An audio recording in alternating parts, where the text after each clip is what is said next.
Salah satu yang paling berpengaruh untuk menguatkan mental seseorang itu adalah as-thiqah billah. Percaya, yakin, berpegang, berpasrah, berserah kepada Allah.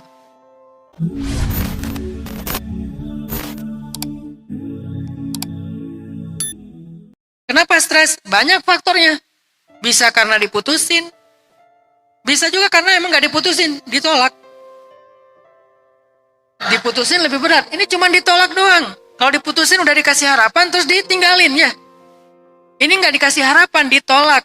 Ditolak, diputusin, ditikung sama teman sekos-kosan. Atau kadang-kadang kita hanya stres gara-gara ditanya kapan nikah, udah nikah, kapan punya anak, itu aja bikin stres. Kalau di kota-kota besar gara-gara masalah macet bikin stres. Hektiknya jadwal bikin stres. Banyaknya pekerjaan bikin stres. Deadline yang luar biasa bikin stres. Beberapa perusahaan dengan tower tinggi di Jakarta, ada beberapa semacam sosial eksperimen dibikin di sosial media. Ternyata di gedung-gedung pencakar langit yang ada di Jakarta, itu kalau kita masuk ke kantor-kantor atau kayak co-working space di sana, itu di toilet itu banyak yang nangis. Kenapa? Saking stresnya dengan kerjaan, dia nggak bisa nangis di ruang kerjanya, dia masuk ke toilet, pura-pura mau misalnya hajat, di dalam toilet itu nangis. Dan itu fenomena sosial yang luar biasa sekarang terjadi. Walaupun alhamdulillah Batam nggak seperti Jakarta lah ya, jadi lebih santai, alamnya masih hijau, kemudian dekat laut, walaupun laut juga bahaya sih. Tinggal loncat ya, nggak muncul-muncul lagi misalnya. Ya maksudnya bisa olahraga dan seterusnya. Artinya, tapi tetap bagaimana kalau kita yang mengalami masalah mental. Mulai dari level paling ringan, yaitu stres, kecewa, sedih. Bagaimana kalau keluarga kita yang mengalami masalah mental. Walaupun level yang paling ringan, adik kita sendiri, pasangan kita, anak kita, orang tua kita, kakak kita, gimana cara kita menangani ini atau memberikan sebuah langkah preventif mencegah. Gimana caranya? Ini poin pertama. Maka sebagai seorang dai, saya bukan ulama, hanya dai biasa, yang saya ingin berbagi dengan teman-teman untuk mencegah dan menguatkan mental kita. Salah satu yang paling berpengaruh untuk menguatkan mental seseorang itu adalah as-thiqah billah. Percaya, yakin, berpegang, berpasrah, berserah kepada Allah. Itu yang paling berpengaruh pada kita. Sehingga kalau misalnya kita kuat thiqahnya kepada Allah. Selanjutnya saya nggak akan terjemahin lagi ya. As-thiqah artinya percaya, berpegang, yakin, pasrah, tawakal, dan seterusnya. Ini varian yang sangat luas. Semakin kita thiqah kepada Allah, itu tuh kita tuh seperti pohon yang akarnya itu lebih panjang daripada batangnya, sehingga badai angin apapun tidak akan menumbangkan pohon itu.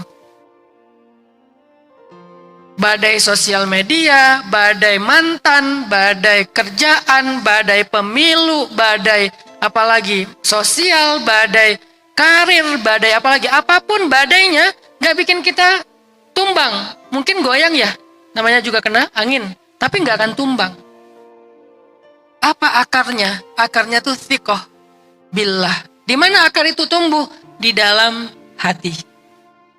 Bukan di sini, bukan di sini, tetapi di dalam hati. Bahkan bukan di sini. Bukan di pakaian. Bukan di sini. Tasbih. Dia tumbuhnya di dalam hati. Sehingga kalau misalnya kita mau memeriksa apakah saya punya akar yang kuat, jangan periksa ininya. Jangan periksa ininya. Jangan periksa pakaiannya dulu, penampilannya dulu, lisannya. Tapi masing-masing coba periksa hatinya sendiri-sendiri. Tidak untuk menilai orang lain, karena kita nggak mungkin menilai isi hati orang kan. Sehingga no judgment, kita nggak menghakimi orang lain. Coba periksa hati kita, seberapa kuat kita yakin kepada Allah. Sehingga ketika kita yakin kepada Allah, Apapun situasinya, musim panas, musim dingin, musim hujan, musim kemarau, ini pohon tetap berdiri tegak, bahkan dia terus berbuah kullahinin biizni rabbiha, setiap waktu dengan izin dari Rabbnya. Asluha thabit, akarnya kuat. Makanya selama 2 tahun terakhir kan saya cukup serius juga belajar tentang living with the nature ya. Karena bikin pesantren alam, saya belajar lagi tentang pohon, tentang hutan, tentang tanah. Ada satu buku judulnya The Miracle Life of Plant, keajaiban kehidupannya tanaman atau pohon. Ternyata pohon itu kalau ditanam dari biji, awalnya kan biji atau benih ya, ditanam di tanah, maka pertama dia tumbuh, dia nggak tumbuh ke atas. Pertama dia tumbuh ke bawah dulu. Sehingga orang yang nggak ngerti tentang dunia farming, dia akan ngerasa, ini kenapa nggak tumbuh-tumbuh sih? Udah seminggu saya nanam biji ini, kok nggak kelihatan daunnya, kok nggak kelihatan batangnya? Karena pohon itu secara fitrah tumbuhnya ke dalam dulu, ke bawah dulu. Baru kemudian kalau bawahnya udah bagus, udah siap, udah kuat, baru tumbuh ke atas. Begitu juga harusnya seorang manusia mukmin. Kata Allah, asluha tsabit, tumbuh dulu ke dalam kalau mau kuat. Ke dalam mana? Tanahnya, wadahnya apa? Wadahnya adalah hati. Inilah tanah untuk tumbuhnya iman. Ditumbuhkan dulu nih ke dalam. Dan biasanya akarnya lebih panjang daripada pohonnya. Jadi kalau pohonnya 1 meter, bisa jadi akarnya 3 meter. Salah satunya itu yang akar wangi itu. Kita di kawasan kita punya akar wangi, kayak semacam ilalang. Dan sekarang lagi saripati dari getahnya itu lagi mahal dipakai buat bahan utama parfum. Akar wangi itu juga berfungsi ke tanah itu, menjaga tanah supaya nggak longsor, dia ngikat tanah. Akar wangi itu kalau di atasnya 1 meter, di bawahnya itu bisa 4 meter lebih. Jadi lebih panjang akarnya daripada batangnya. Allah memberikan kepada kita isyarat tentang pertumbuhan yang baik lewat tanaman, lewat semesta, lewat alam yang Allah sebut juga di surat Ibrahim. Asluha tsabit. Sehingga kalau kita mau kuat dengan berbagai macam dinamika hidup, dikasih ujian, dikasih kesenangan, dikasih ujian, dikasih kesenangan, tapi nggak roboh, nggak tumbang, kuncinya ada di seberapa kuat akar iman dan thiqah kita kepada Allah. Ini berlaku untuk semua masalah kita. Untuk semua masalah kita. Apa yang akan kita hadapi ke depan misalnya? Ustadz, saya ini lagi nyusun skripsi. Masalahnya apa? Masalahnya pembimbingnya galak, killer. Udah 3 kali saya ngajuin judul, ditolak terus. Ustadz, saya sekarang lagi nyusun lagi nyusun rencana mau menikah. Masalahnya apa? Belum ada calon. Ustadz, saya sekarang lagi ada masalah pengen masuk ke legislatif misalnya. Masalahnya apa? Nggak tahu jadi apa enggak, ikhtiar dulu aja. Apapun yang akan kita jalanin, Ustadz saya pengen jadi pengusaha, apalagi pengusaha. Resikonya luar biasa ya.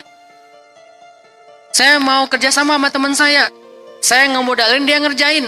Berapa modalnya? 200 juta Ustadz. Dan itu kayaknya tabungan saya habis tuh. Ada resiko? Ada. Terus gimana cara kalau misalnya terjadi dinamika?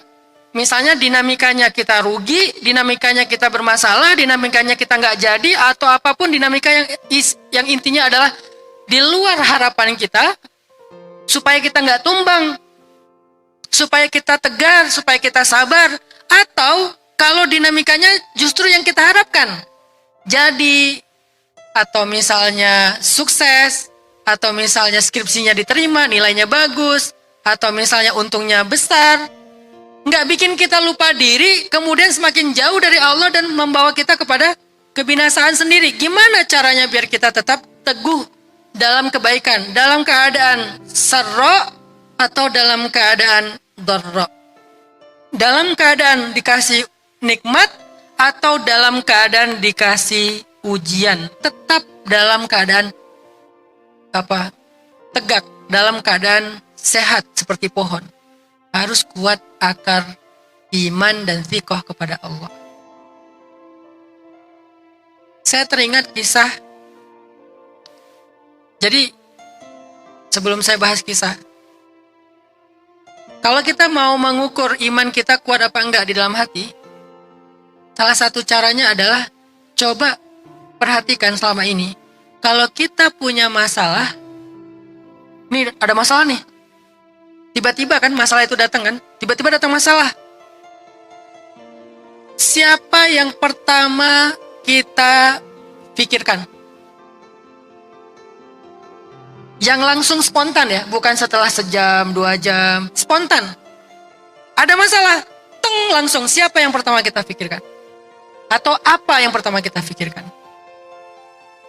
Bisa orang tua, bisa juga masalah itu sendiri, bisa juga pembuat masalahnya, bisa juga orang-orang yang kita harapin bisa nolongin kita. Pertanyaannya, pernah nggak Allah menjadi yang pertama kali sebelum yang lain terfikirkan ketika kita ditimpa masalah saat itu juga? Disitulah iman, teman-teman. Dan disitulah jalan keluar, disitulah kita bisa survive. Ada masalah apa nih misalnya? Masalah kita sama teman, kita kerja sama bisnis, kita kasih dia duit 200 juta, dia yang ngejalanin, kita yang investasi, tiba-tiba dibawa kabur. Apa yang pertama kita pikirin? Polisi? Pengacara? Atau nomor kontaknya? Atau gimana cara ngedatengin debt collector? Atau apapun? Apa yang pertama kita pikirin? Yang kita harapin bisa menyelesaikan masalah kita. Lalu kemudian pertanyaan kedua, apa yang paling lama kita pikirkan? Yang pertama dan yang paling lama. Yang pertama itu yang langsung spontan, terbersit dalam pikiran kita dan masuk ke hati kita, siapa atau apa. Kemudian yang paling konsisten kita pikirkan, apa atau siapa. Rasa-rasanya kita belum menjawab Allah. Kenyataannya selama ini enggak Allah. Allah bukan yang pertama kita pikirkan ketika kita dihantam masalah. Allah juga bukan yang setiap hari kita pikirkan yang paling banyak ketika kita sedang dalam masalah. Yang paling banyak kita pikirkan adalah masalah itu sendiri. Kita berharap dengan memikirkan masalah itu akan ada jalan keluar. Akan ada solusi. Yang paling lama dan paling banyak kita pikirkan adalah orang yang membuat masalah itu sendiri. Yang paling lama dan paling banyak kita pikirkan adalah orang yang kita harapkan bisa membantu kita untuk menyelesaikan masalah itu sendiri. Tapi kita lupa kepada Allah. Itulah belajar menumbuhkan akar iman. Ada cerita. Ada seorang ulama di Mesir mengajarkan ilmu akidah kayak gini di dalam sebuah masjid. Kemudian besoknya beliau kembali ke kampungnya naik pesawat, kayak saya sekarang tinggal di Bandung ke Batam, terbang ke Bandung misalnya. Di bandara besoknya ketika mau boarding, tiba-tiba ketemu seorang laki-laki megang tangan beliau, "Ya Syekh, Assalamualaikum," kata beliau. "Apakah Anda yang mengajar di masjid kemarin?" "Oh ya, benar. Saya hadir Syekh, terima kasih. Tapi saya punya sebuah cerita, boleh sambil nunggu boarding saya bercerita sedikit?" "Oh ya, boleh," kata Syekh ini. "Apa ceritanya?" "Syekh, udah 1 tahun ini saya punya masalah." Mirip cerita seperti poin saya sampaikan tadi. "Udah 1 tahun ini saya punya masalah. Saya menitipkan harta saya kepada seorang sahabat untuk dipakai berbisnis, lalu bagi hasil, tapi orangnya kabur. Nomor handphonenya ganti, nggak aktif lagi. Nggak bisa dicari kemana-mana. Saya cari ke teman-temannya, nggak ada yang tahu. Saya merasa sangat kecewa, marah, sedih, terpukul, karena saya merasa dikhianati. Selama 1 tahun ini saya stres. Selama 1 tahun ini saya selalu mikirin dia. Setiap pagi saya mikirin dia, siang saya mikirin dia, malam saya mikirin dia, nggak bisa tidur mikirin dia. Kenapa dia tega sama saya? Kapan dia berubah? Kapan dia mau menghubungi saya? Kapan dia akan membalikan uang saya? Kapan dia kasihan sama saya? Dia selama 1 tahun. Saya berharap dengan pikiran itu saya dapat solusi. Selama 1 tahun saya cuma mikirin uang saya ada di dia. Saya dikhianati, masalah selama 1 tahun. Sehingga saya merasa sangat terbeban dan nggak enak gitu, nggak tenang. Tapi kemarin Gak sengaja saya dengar taklim dari Syekh di dalam masjid. Salah satu poin yang saya highlight, Syekh mengatakan, keluarkanlah makhluk dari hati kita, masukkan Allah ke dalam hati kita, maka sejak saat itulah kita akan mendapatkan segala jalan keluar dalam hidup kita. Saya langsung sadar, ya Allah, saya salah. Sehingga keluar masjid, saya berdoa, ya Allah, maafkanlah kesalahan saya. Selama setahun ini saya mikirin orang lain, saya mikirin pembuat masalah, saya mikirin masalah saya mikirin harta saya, tapi saya nggak pernah sekalipun memikirkan Engkau. Saya lupa kepadamu, ya Allah. Saya sibuk mikirin makhluk, tapi lupa dengan Engkau. Ya Allah, maafkan saya. Astagfirullahalazim. Ya Allah, saya serahkan urusan saya kepadamu. Saya nggak akan mikirin dia lagi. Saya akan memikirkan Engkau. Saya berharap kepadamu, saya akan memperbaiki hubungan denganmu. Baru ngomong, belum ngejalanin. Pas masuk mobil, tiba-tiba ada yang nelpon, nggak dikenal nomornya, diangkat. Assalamualaikum, waalaikumsalam. Saudaraku, aku adalah sahabatmu yang setahun lalu meminta uang darimu untuk kerja sama bisnis. Maaf, aku khilaf. Aku nggak amanah. Aku sekarang sudah menjual aset-asetku dan aku akan mengembalikan hartamu dan berikut hadiah untuk kamu. Minta nomor rekening kamu, di mana aku bisa bertemu dengan kamu. Syekh, siang ini saya naik pesawat ketemu Anda karena saya pengen ketemu dia. Dia tunjukin alamatnya, saya akan ke sana dan ketemu dia. Dan setelah itu dia juga keep kontak sama Syekhnya. Dia kasih tahu, alhamdulillah Syekh, dia sudah mengembalikan semua uang saya dan memberikan saya hadiah.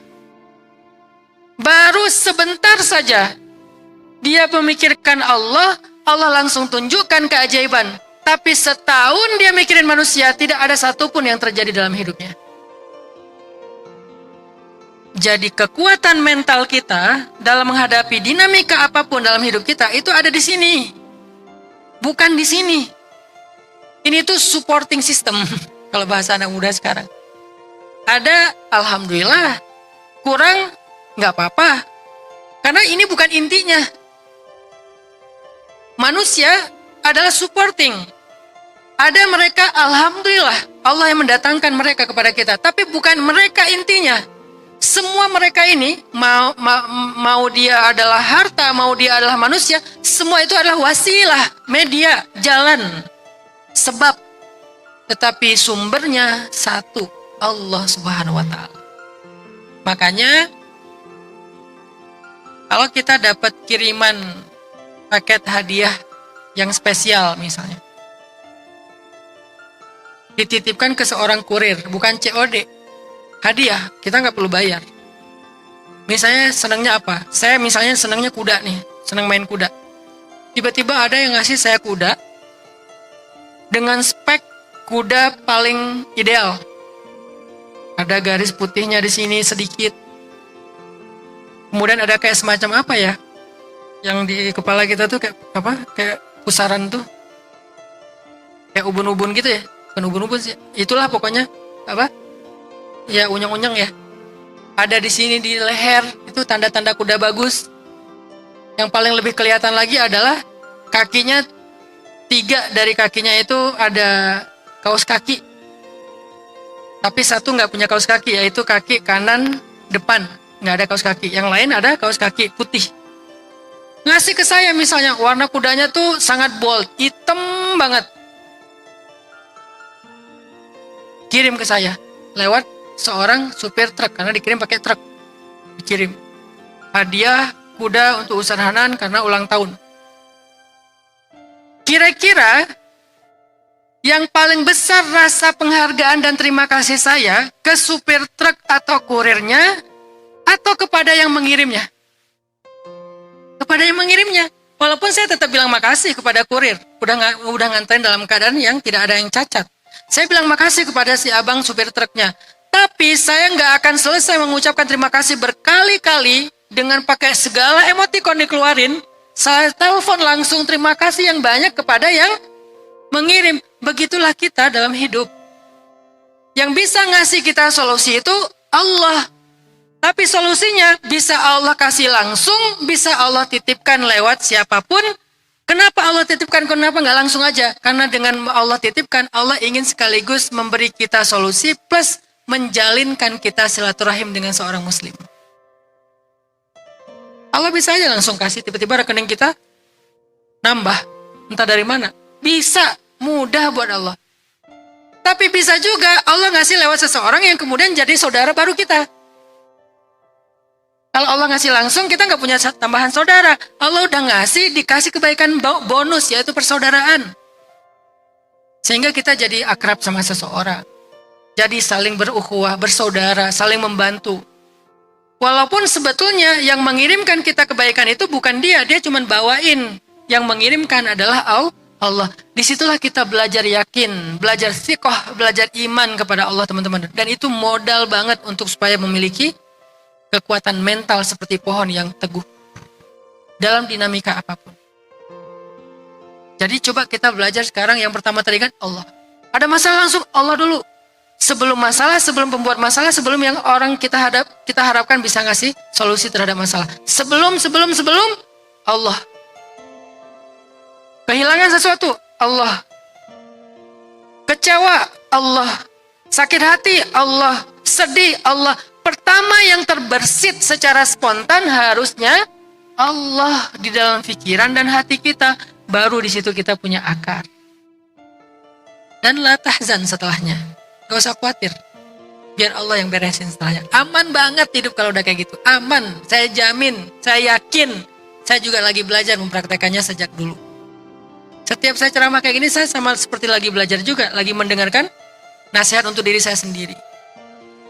Saya percaya banget itu, dan itu ngaruh banget. Dimarahin istri, Allah. Jangan istri dulu yang diingat. Ngirim WA, istri lagi ngambek. Ngirim WA, contreng 2 tapi nggak di-read, masih abu. Mungkin dia lagi sibuk masak. Siang, belum di-read juga. Online berkali-kali. Lasin lagi ya. Tapi WA kita nggak dibaca. Sedih, ngerasa nggak dianggap penting. Mulai ada rasa kecewanya. Allah, jangan dia dulu yang diingetin. Kenapa ya dia kayak gitu? Dia nggak ingat ya kalau aku tuh sayang banget sama dia, bla bla bla bla bla bla. Jangan bayangin mukanya dia dulu. Coba bayangkan dulu kebaikan Allah. Karena kalau udah makhluk dulu yang masuk ke hati kita, udah berubah tuh. Kita labil. Makhluk kalau udah masuk ke hati kita, benda, dunia kalau udah masuk ke hati kita, itu kita tuh kayak pohon, gede, tapi nggak punya akar. Ujetusat min fauqiha, maka akan tercabut dari dalam bawah-bawahnya semuanya. Pohon makin gede, nggak punya akar, makin kalau jatuh, kecabut lebih banyak. Kalau pohon kecil nggak punya akar, masih mending. Ini udah paling gede, artinya masalahnya banyak, beban hidup banyak, tapi nggak punya akar iman.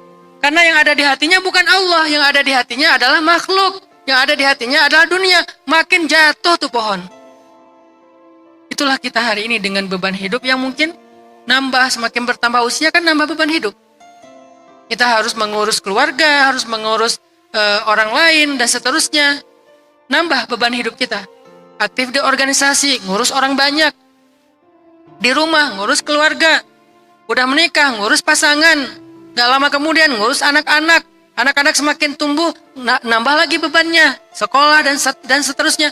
Makin besar batangnya, beban hidupnya, kalau nggak semakin kuat akarnya, itu tumbang langsung. Kadang nggak ada angin juga tumbang sendiri. Karena udah semakin berat, semakin besar bebannya. Sehingga akarnya tuh harus lebih dalam lagi tuh. Gimana cara kita menumbuhkan akar itu, Ustaz? Kayak gini nih dalam majelis ilmu. Cari majelis ilmu tentang iman.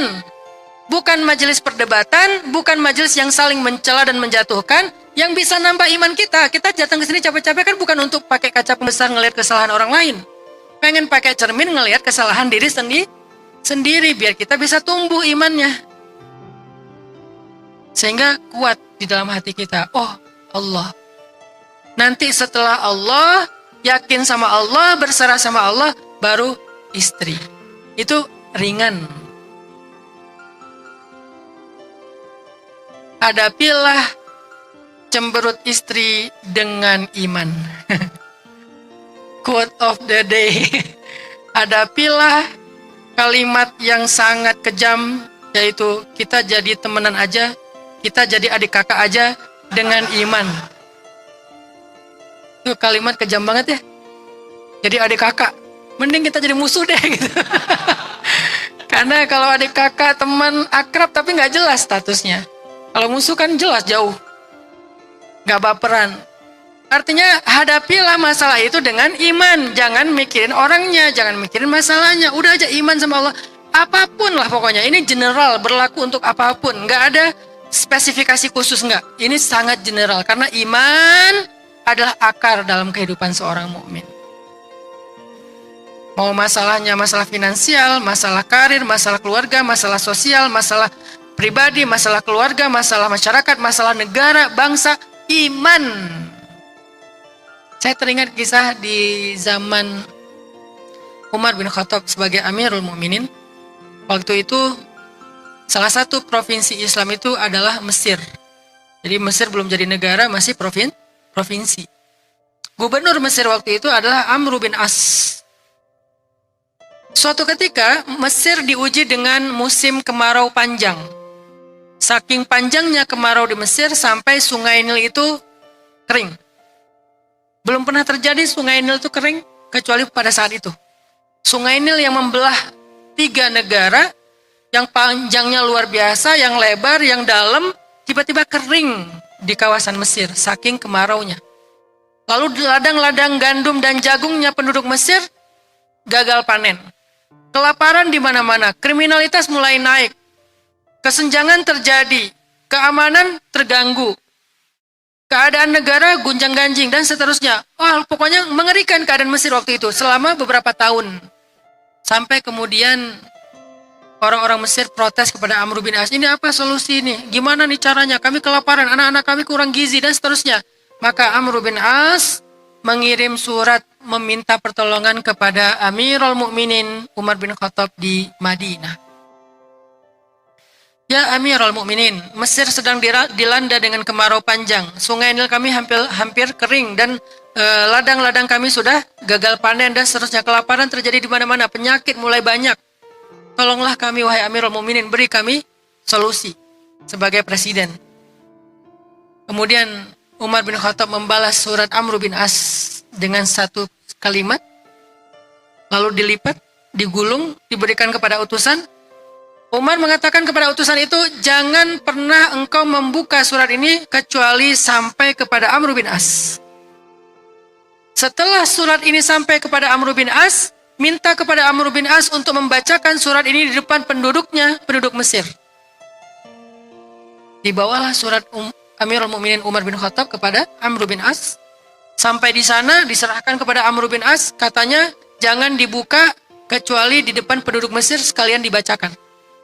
Akhirnya dikumpulkanlah penduduk Mesir, dikumpulkanlah para pejabat, para tokoh-tokoh, kalau bahasa sekarang live, di sosmed, semuanya bisa nonton, dibukalah surat dari Umar bin Khattab, dibaca, isinya adalah doa. Jadi isinya tuh bukan, coba kamu bikin program ini, coba kamu bikin, bukan. Isinya adalah doa. Doanya seorang Umar bin Khattab. Apa doanya? Ya Allah, turunkanlah hujan kepada hamba-hambamu penduduk Mesir. Sesungguhnya engkau adalah sebaik-baik pemberi rahmat. Dibacakan oleh Amr bin As surat doanya Umar bin Khattab. Seketika itu juga Mesir mendung tebal dan turunlah hujan lebat sampai sungai Nil mereka penuh dengan air. Ladang-ladang mereka juga terisi dengan air. Selesailah masalah penduduk Mesir. Di sini saya tidak bilang bahwa kalau gitu udahlah kita doa rame-rame aja, nggak usah bikin program dan seterusnya. Bukan, kita nih lagi ngomongin masalah hati. Kita nggak ngomongin masalah syariat, lagi ngomongin masalah akidah. Syariatnya kan Islam itu sempurna dengan 3 itu. Pertama akidah, kedua syariat atau fikih, ketiga suluk ataupun akhlak. Kalau salah satunya kurang ya belum sempurna Islam kita. Nah, kita lagi ngomongin iman sekarang. Walaupun secara syariat kita bekerja, secara syariat kita berusaha, secara syariat kita melakukan banyak hal, berjuang, berkorban bahkan secara syariat. Tapi semua itu tidak boleh menjadikan kita jadi percaya kepada sebab, kepada cara. Biarkan tangan kita yang memegang cangkul, tapi harapan kita tetap di hati kita kepada Allah, bukan kepada cangkulnya. Jadi kita sekarang lagi belajar hakikat, teman-teman, bukan belajar syariat. Walaupun dua-duanya harus dijalankan secara bersamaan. Jangan ditinggalkan syariat gara-gara hakikat, akhirnya zikir doang nggak bekerja. Tapi jangan juga pure syariat lupa hakikat. Hakikat cuman basa-basi doang. Kan selama ini nggak seimbang. Dan ketidakseimbangannya kalau boleh jujur lebih kepada syariatnya daripada hakikatnya. Apa syariatnya? Ya ikhtiar, ya bekerja, ya berusaha. Sehingga ketika kita udah mentok, kita mulai putus asa. Soalnya perhitungan kita perhitungan cari syariat. Menurut rumus syariat ini 1 tambah 1 jadi 2. Ya udah kalau nggak bisa ditambah 1 nggak akan ada 2 tuh. Itu menurut rumus ilmiah syariat. Tetapi bukankah ada hakikat bahwa Allah itu ala kulli syai'in qadir, maha kuasa atas segala sesuatu, nggak ada yang nggak bisa buat Allah. Ayat yang tadi saya baca di salat Isya, cerita Nabi Uzair ketika bertanya, bagaimana Allah menghidupkan negeri yang sudah hancur ini? Tiba-tiba Allah tidurkan Nabi Uzair, tertidur. Di sebelahnya ada keledai, sebelahnya ada roti. Pas bangun, datang malaikat kepada Nabi Uzair bertanya, "Kam labis? Berapa lama engkau tidur di sini?" Dia berkata, "Yauman au ba'da yaum." Sehari atau setengah hari mungkin rasanya. Kata malaikat, "Enggak, tapi sudah 100 tahun." Walaupun kamu sudah tidur 100 tahun, coba kamu lihat di sebelahmu. Rotimu masih hangat. Belum kering, belum rusak. Roti kan lebih cepat rusak kan? Rotimu masih hangat, susu di sebelahnya masih segar, belum basi. Tapi coba lihat ke sebelah satunya lagi. Keledaimu sudah menjadi tulang belulang. Jadi yang satu Allah kekalkan, yang satu Allah fanakan. Yang satu Allah jadikan bertahan selama 100 tahun, padahal dia lebih mudah basi. Yang satu lagi yang harusnya butuh beberapa hari untuk mati atau beberapa minggu, tapi udah jadi tulang belulang. Kesimpulan dari akhir ayat yang panjang itu adalah, aku jadi ngerti bahwa Allah ala kulli syai'in qadir. Jadi Nabi Uzair lagi ditarbiyah oleh Allah, tarbiyah hakikat. Belajar yakin. Walaupun syariatnya tetap bertani, tetap nyangkul, tetap nanam, tetap berikhtiar, tetap berdagang, tetap ini dan itu. Tetap, cuman di dalam hati, dia nggak boleh dilibatkan hati ke dalam syariat. Hati itu harus dengan hakikatnya, yakin. Syariat itu bagiannya tangan, bagiannya organ, bagiannya indera, itulah syariat. Tapi hati, bagiannya hakikat. Jadi jangan libatkan hati kepada syariat sehingga kita gampang putus asa, berkeluh kesah, galau, depresi. Kayaknya nggak mungkin lagi nih. Kenapa nggak optimis? Sebagai jomblo fisabilillah, belajar dari siapa? Julaibib. Belajar dari Ali bin Abi Thalib. Dua-duanya mereka adalah teladan optimisme. Walaupun awalnya Julaibib sempat ngerasa kayak, ya udahlah nggak apa-apa, mungkin nanti nikahnya di surga aja. Sehingga dia aja di mihrab. Datang Rasulullah, "Malham ya Julaibib." "Kamu kenapa Julaibib?" "Ya Rasulullah, nggak ada yang mau nikah sama saya." Jangankan wanita merdeka, budak juga nggak mau nikah sama saya. Saking Julaibib tidak menarik buat perempuan di Madinah. Tapi nggak apa-apa lah ya Rasul. Kira-kira di surga saya bisa nggak punya pasangan ya Rasul? Berharapnya di akhirat. Kata Nabi, "Ya Julaibib, kenapa engkau bersedih? Datanglah ke fulan, insya Allah Allah akan menikahkanmu dengan seorang perempuan yang menjadi kekasihmu, permaisurimu, bidadarimu di dunia sampai di surga." "Ya Rasulullah, itu kan anak kepala suku, perempuan yang sangat cantik, perempuan yang berpendidikan tinggi, orang yang kaya raya, mana mungkin mau sama saya?" "Berangkatlah wahai Julaibib, bismillah." Karena yang ngomong Nabi, dan Nabi itu tidak bicara kecuali wahyu dari Allah, Julaibib percaya. Maka yang paling penting adalah percaya. Kalau kita percaya, nggak akan mudah tumbang, apapun kondisinya. Percaya, karena yang ngomong Rasul, bukan orang biasa. Bukan aplikasi apa gitu. Jadi yang ngomong Nabi, berangkat. Ternyata benar. Walaupun orang tuanya kayak ngerasa agak-agak gimana gitu mau menikahkan putrinya dengan Julaibib, yang ajaib adalah justru putrinya sendiri yang mau. Ayahnya pas tahu mau ngelamar anaknya, ayahnya kayak lagi nyari-nyari alasan, gimana ya cara nolaknya ya, nggak enak nih. Ibunya juga gitu, tapi anaknya bilang, ya abata, wahai ayah dan ibu, kenapa? Kenapa ayah ibu kok berdebat? Ini ada Julaibib, kamu kenal, dia mau melamar kamu.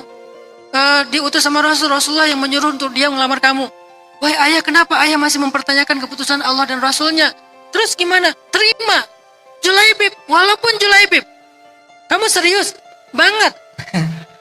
Akhirnya singkat cerita menikahlah Julaibib yang menurut banyak orang tidak menarik dengan seorang perempuan terbaik di Madinah.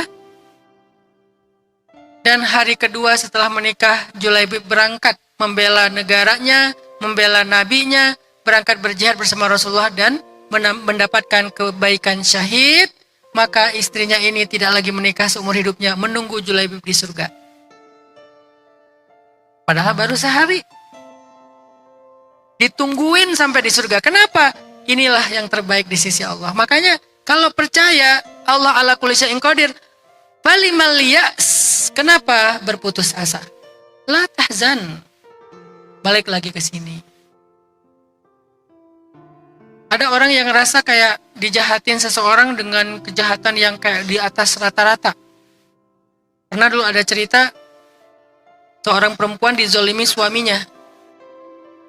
Pokoknya dia setiap hari cuma dapat keburukan dari suaminya. KDRT, kemudian penghinaan, dibukain aib, nggak dikasih nafkah. Pokoknya habis-habisan lah nih perempuan dizolimi oleh suaminya. Dia ngadu kepada ayahnya, nggak bisa bantu. Ngadu kepada mertuanya, nggak bisa bantu. Ngadu kepada temennya, nggak bisa bantu. Apalagi suaminya ini seseorang yang ditakuti oleh banyak orang. Kayak orang ya jagoan gitulah, kayak preman gitu. Atau mungkin dia punya jabatan atau apalah. Pokoknya ditakuti. Sehingga nggak ada yang bisa bantu dia. Perempuan ini terzolimi sendiri di rumahnya.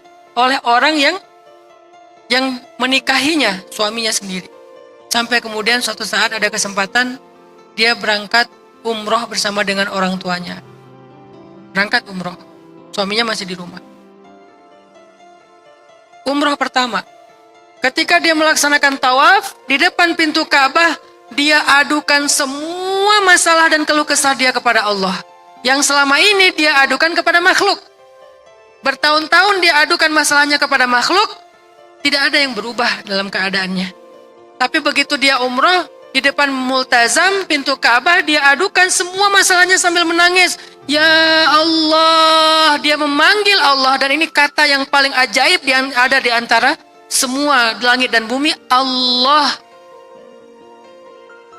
Lafzul jalalah, kalimat yang paling mulia. Allah. Amman yujibul muttarra idza da'ah.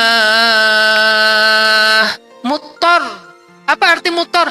Orang yang sudah nggak punya lagi harapan kecuali kepada Allah. Orang yang udah mentok, orang yang udah benar-benar berat, susahnya sesusah-susah mungkin. Itu muttar. Amma yujibul muttar idza da'ah. Siapa yang bisa menjawab orang yang paling susah ketika dia meminta, berdoa, memanggil? Wa yukshifu su' dan akan menghilangkan keburukan? Allah. Sehingga dia memanggil Allah. Dia nangis depan Ka'bah, dia ceritakan masalahnya kepada Allah. Begitu dia pulang umroh, dia datang ke rumah dalam keadaan ketakutan. Karena udah 10 hari hidupnya nyaman, karena harus menghadapi realitas lagi dengan suaminya. Dia buka pintu rumah, cari suaminya nggak ada, dia masuk ke kamar. Dia lihat di dalam kamar suaminya sedang sujud di atas sajadah. Sajadah yang dia berikan hadiah saat menikah dulu dan tidak pernah digelar sekalipun sampai hari ini, sekarang digelar. Mungkin sebagian ada yang berpikir dia masuk ke kamar melihat suaminya udah mati. Enggak kayak gitu solusinya. Suaminya nggak mati, suaminya sadar. Suaminya untuk pertama kalinya sujud di atas sajadah, menangis, sholat sunnah. Setelah selesai itu dia bangkit dari sujudnya, selesai salam, melihat istrinya udah pulang, dia peluk, dia minta maaf Luar biasa, sehabis-habisnya dia sampaikan rasa bersalahnya. Sejak saat itu mereka mendapatkan kehidupan yang jauh berubah lebih baik. Siapa yang bisa menolong kita ketika kita dalam keadaan muttor selain Allah Subhanahu wa taala?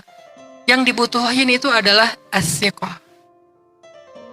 Karena kalau kita udah siqah kepada Allah, Allah seperti prasangka hambanya kepadanya. Kalau kita berprasangka Allah nolongin kita, Allah pasti nolongin kita. Ada satu lagi cerita nih. Jadi ngaji akidah ke saya itu banyak storytellingnya. Bukan banyak teori karena saya sendiri ngerasa kalau teori berat. Di kampus aja kalau teori. Atau kalau mau dapat teori akidah, belajar tentang misalnya Aqaid Khamsin, belajar tentang nama-nama Allah, Asmaul Husna, belajar tentang rububiyah, uluhiyah, asma sifat, tetapi tidak dipisah-pisah, disatuin. Belajarnya nanti di tarbiyah pemuda hijrah. Kalau di tempat umum, ngajinya tentang storytelling yang menambah iman. Ada kisah husnuzon kepada Allah. Jadi ceritanya, kata Nabi, nanti di hari kiamat ada 4 orang yang dikeluarkan dari api neraka. Karena dosanya banyak, dia disiksa, setelah sekian lama disiksa, dia disidang lagi, dikeluarkan 4 orang ini dari api neraka, dihadapkan kepada Allah. Setelah disidang ternyata dosanya belum habis, saking banyaknya nih dosa orang. Sehingga kata Allah, kembalikan dia ke neraka, 4-4-nya. Ketika mereka digiring oleh malaikat untuk dikembalikan ke dalam api neraka, salah satu dari 4 orang ini noleh ke belakang menghadap Allah dan mengatakan, Ya Rabbi, Ya Allah, saya tidak pernah terfikir bahwa Engkau akan mengembalikan kami ke dalam api neraka. Saya berpikir Engkau telah mengampuni kami dan akan memasukkan kami ke surga. Saya nggak pernah terfikir Engkau akan memasukkan kami kembali ke dalam api neraka.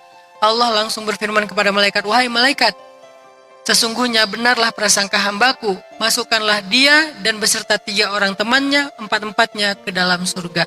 Sekali saja berbaik sangka kepada Allah. Ada lagi kisah di zaman Nabi Musa. Karena Nabi Musa adalah kalimullah, bisa berdialog dengan Allah. Nabi Musa pernah nanya kepada Allah, Hai Rabbi, wahai Allah, siapakah di antara umatku yang derajatnya paling rendah? Siapakah di antara umatku yang derajatnya paling rendah? Artinya yang paling terakhir masuk surga, yang paling lama di neraka, yang paling susah nanti di akhirat. Siapa di antara umatku? Allah menjawab, fulan. Laki-laki, buta, tua, dan dia paling sering telat datang ke tempat ibadah. Sesekali datang, telat. Seringnya nggak datang. Itu mirip dengan beberapa orang yang sholat setahun cuman pas Idul Fitri. Telat lagi. Kenapa telat? Oh, baru khutbah. Ntar aja habis khutbah. Dia pikir sholat Idul Fitri kayak sholat Jumat. Khutbah dulu baru sholat. Padahal sholat Idul Fitri, sholat dulu baru khutbah. Begitu dia datang menjelang akhir khutbah, orang-orang pada bubar. Loh, kok nggak sholat nih? Ada teman saya yang kayak gitu. Karena dia pikir kayak sholat Jumat. Saking nggak pernah ke masjid, nggak tahu tutorial sholat Idul Fitri. Akhirnya kata Allah, ini orang yang paling rendah di antara umatmu yang tua, buta, dan paling jarang ke masjid atau paling telat kalau ke masjid. Walaupun namanya bukan masjid kalau dulu. Ma'bad, tempat ibadah. Maka Nabi Musa memeriksa di antara umatnya, siapa yang paling telat hari ini? Fulan, oke. Orang tua, buta. Kayaknya ini nih. Besok nggak hadir, lusa dicari. Wah, setelah sekian lama, datang lagi dia. Tapi telat. Datang tapi telat. Jarang-jarang datang, telat lagi. Setelah sekian lama diperhatikan, tiba-tiba dapat kabar dia meninggal dunia. Ketika dia meninggal dunia, Nabi Musa penasaran. Nanya lagi kepada Allah, Ay Rabbi, bagaimana keadaan dia sekarang di akhirat? Dia udah meninggal dunia. Bagaimana dia dikubur? Apakah dia disiksa? Apakah dia hina? Apakah dia dan seterusnya? Kata Allah, wahai Musa, sesungguhnya dia sekarang sedang berjalan-jalan di antara taman-taman surga. Nabi Musa heran, Ya Rabbi, apa kebaikan dia? Bagaimana mungkin dia mendahului kami ke surga? Kami aja masih di dunia, dia udah masuk surga duluan, padahal dia yang paling rendah di antara kami. Allah menceritakan sebuah kisah yang luar biasa. Wahai Musa, suatu hari laki-laki itu sedang berjalan dibantu sama seseorang temannya. Kemudian sambil berjalan, tibalah mereka di sebuah tempat tanah lapang, taman yang sangat luas. Dia nanya kepada temannya, "Kita lagi di mana sekarang?" Kata temannya, "Kita ada di sebuah taman yang bagus, taman yang luas, taman yang indah, taman yang lapang. Semua yang ada di sini pasti bahagia, semua yang ke sini pasti happy." Karena dia diajak jalan-jalan ke situ supaya bahagia, orang buta. "Kita lagi di mana sekarang? Kita lagi ada di sebuah taman. Kamu pasti happy di sini, pasti kamu akan nyaman di sini." Dia mengatakan, "Enggak. Sesungguhnya yang paling luas itu adalah rahmat Allah." Dia katakan itu dengan hatinya, dengan yakin, dengan husnuzon. Allah lah yang paling luas rahmatnya. Enggak ada yang lebih baik daripada rahmat Allah yang luas. Bukan taman ini. "Wahai Musa," kata Allah, "sesungguhnya hambaku berprasangka baik kepadaku. Dan sesungguhnya rahmatku mendahului marahku. Sehingga aku masukkanlah dia dengan prasangka baik itu ke dalam surga." Sekali saja berbaik sangka sama Allah. Iman namanya. Sehingga ketika kita punya masalah dalam hidup, kenapa kita nggak mikirin Allah dulu yang pertama terbersit, lalu kita persangkakan yang terbaik tentang Allah. Walaupun Allah lebih baik dari persangkaan kita, udah pasti itu.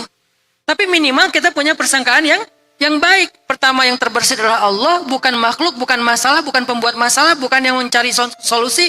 Allah dulu, terus yang baik-baik tentang Allah. Pikirkan dalam hati kita, pasti Allah nggak ingkar janji. Ana inda dhanni abdi bi. Aku sesuai dengan prasangka hambaku kepadaku. Itu yang disebut dengan thiqah, teman-teman. Itulah modal. "Ustadz, saya udah berprasangka baik sama Allah, kok hasilnya gini?" Itu namanya bukan berprasangka baik, itu menuntut. Beda prasangka menuntut. Prasangka itu yakin Allah itu pasti yang baik-baik. Kalau nuntut harus gini ya, kalau nggak gini nggak benar nih. Kenapa harus kayak gitu? Karena bisa jadi kalian, saya selalu ulang-ulang dua ayat ini, bisa jadi kalian membenci sesuatu padahal itu baik untuk kalian. Bisa jadi kalian menyukai sesuatu padahal itu buruk untuk kalian. Kok bisa gitu? Allah lebih tahu dan kalian tidak tahu. Itu modal berprasangka sama Allah.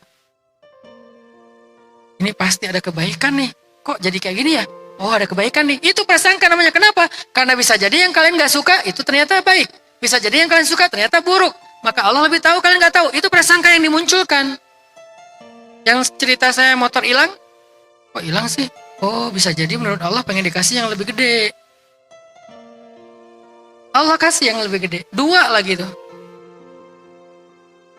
Berprasangka baik dalam urusan sedekah. Yakin kata Allah di surat Al-Baqarah itu kalau kita sedekah diganti sama Allah 700 kali lipat. Kayak kita nanam benih jadi satu kebun.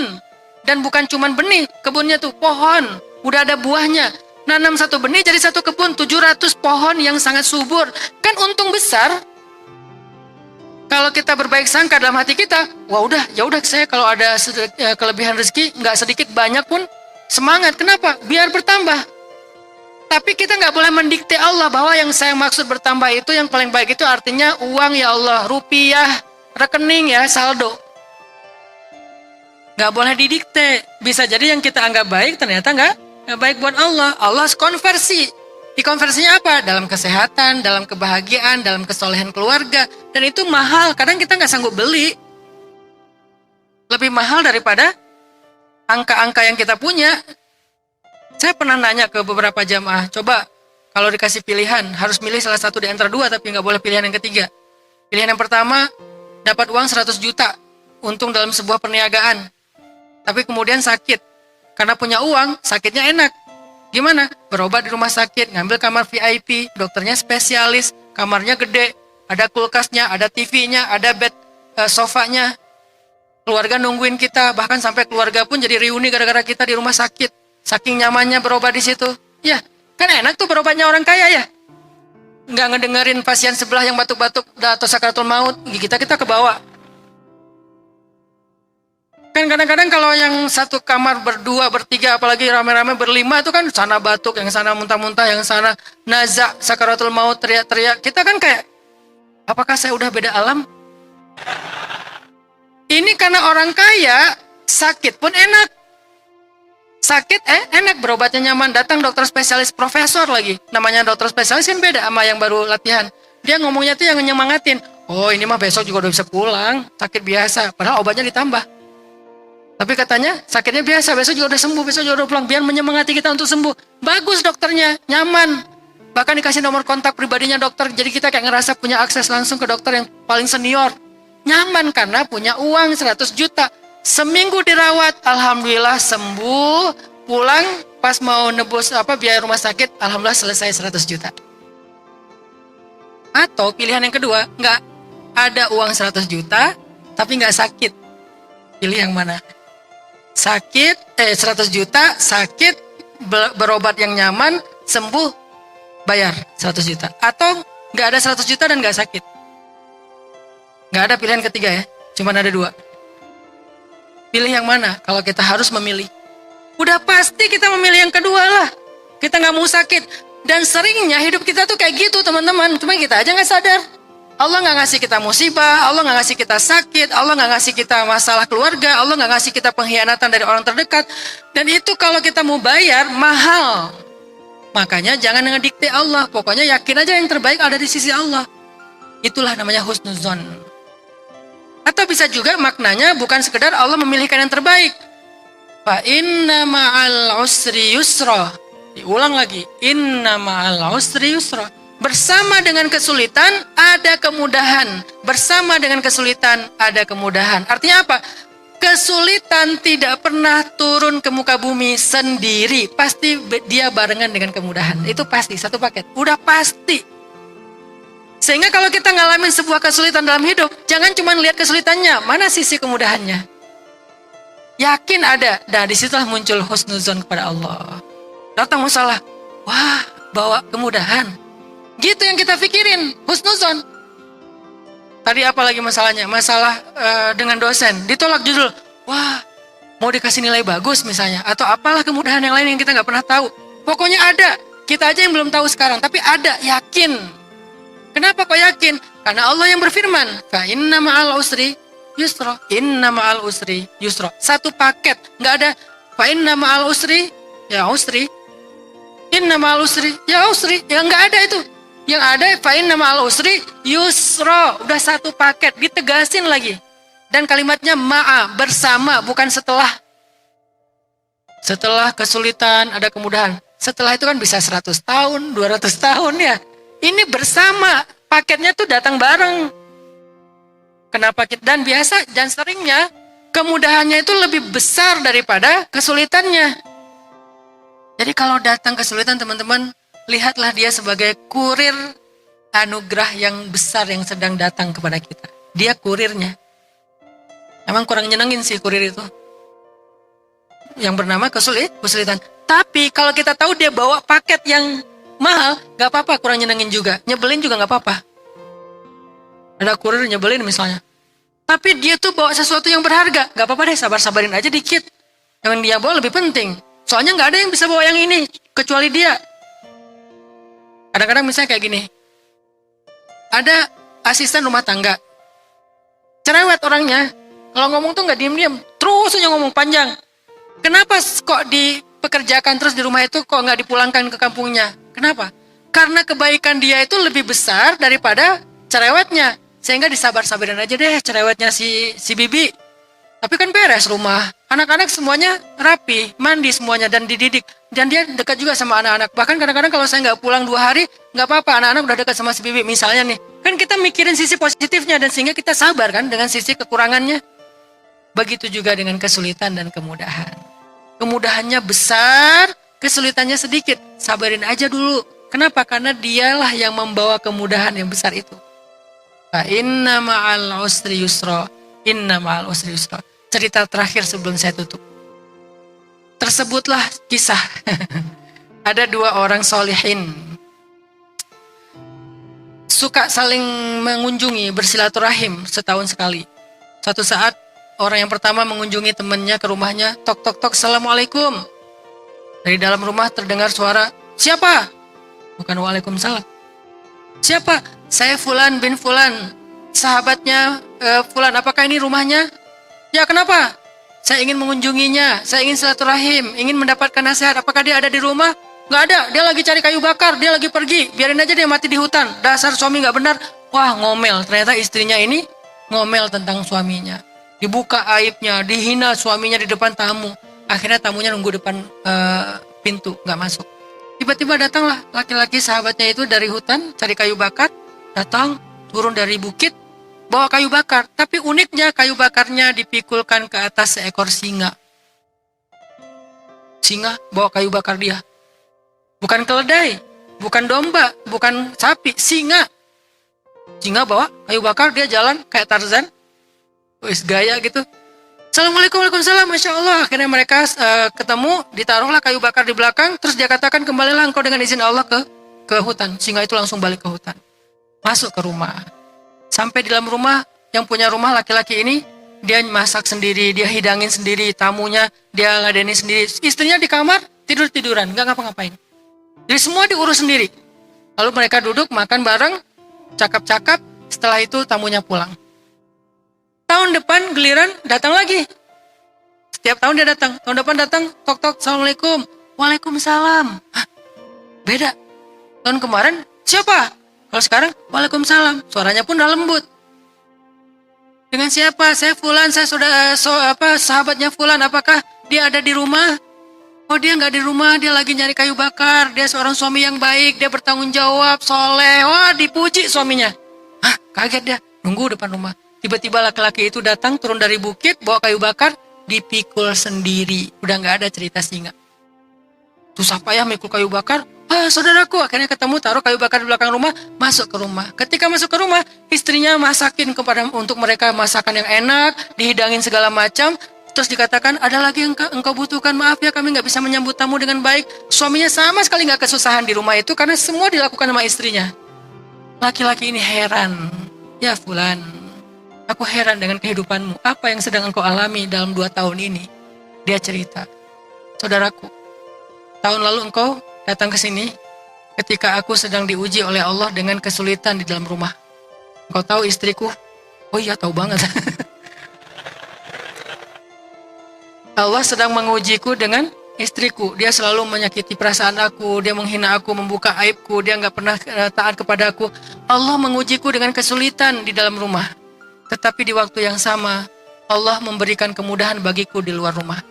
Sehingga ketika aku mencari kayu bakar, Allah utus banyak sekali makhluk-makhluknya untuk membantu aku. Termasuk yang kau saksikan. Kadang rusak. Kebenaran pas kamu datang itu singa.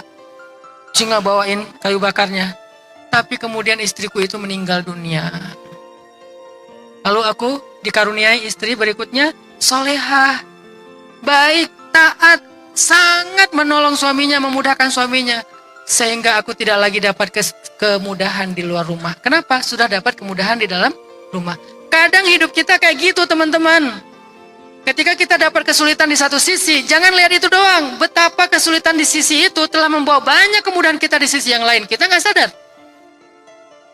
Falimal, ya kenapa akhirnya kita berkeluh kesah lalu berputus asa? Bukankah fa'inna ma'al usri yusra?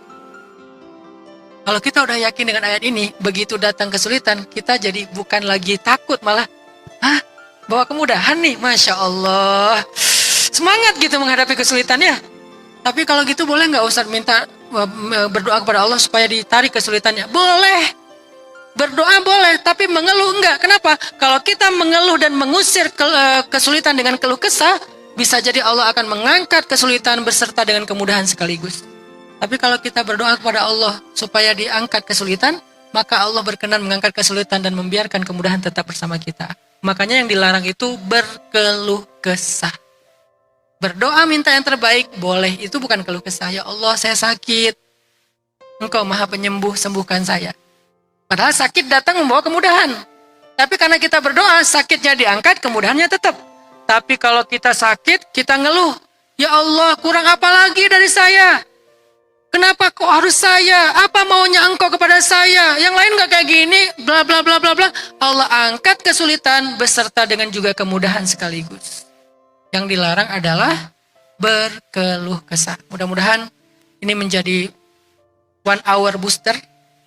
1 jam booster menyemangati kita, nambah iman. Maka terakhir saya titip Yuk kita belajar thiqah kepada Allah.